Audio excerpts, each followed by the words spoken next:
রায়পুরের বিশিষ্ট সমাজসেবী সুধীর মাহাতো স্মৃতিতে তার পরিবারের উদ্যোগে রায়পুর রক্তদাতা সমিতির পরিচালনায় কৃষ্ণমোহিনী সরলা স্মৃতি বিদ্যাপীঠে স্বেচ্ছায় রক্তদান শিবিরের আয়োজন করা হয়। ফিতে কেটে প্রয়াত সুধীর মাহাতোর প্রতিকৃতিতে শ্রদ্ধা জানিয়ে প্রদীপ প্রজ্বলনের মধ্য দিয়ে শিবিরের সূচনা করেন ভারত সেবাশ্রম সংঘ রানীবাঁধের অধ্যক্ষ জগদানন্দজি মহারাজ। শিবিরে উপস্থিত ছিলেন প্রয়াত সুধীর মাহাতোর স্ত্রী, ভাই, পুত্র সহ সপরিবার।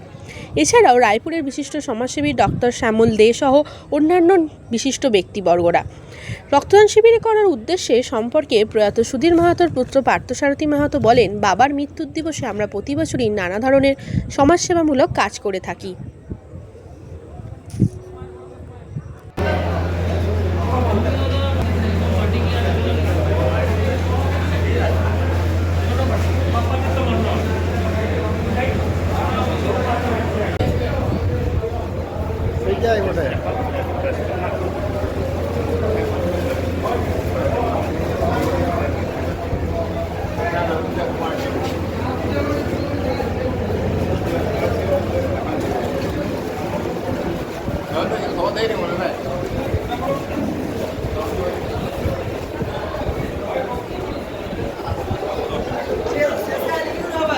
রায়পুর রক্তদাতা সমিতির সহযোগিতায় এই সমিতির সভাপতি আমি আছি এবং আমাদের পুরো টিম এবং রায়পুর এলাকাবাসী বাবা স্মৃতির উদ্দেশ্যে আমি এটা প্রথম রক্তদান শিবির কৃষ্ণমোহিনী বিদ্যাপীঠে হচ্ছে।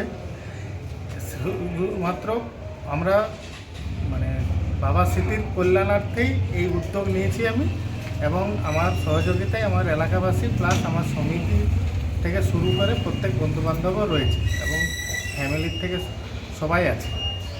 ব্লাড ডোনেশন ক্যাম্প কেন করলেন? এর উদ্দেশ্যটা কি? বাবার স্মৃতির উদ্দেশ্যে? গ্রীষ্মকালীন যে ব্লাড ব্যাংকের যে ক্রাইসিস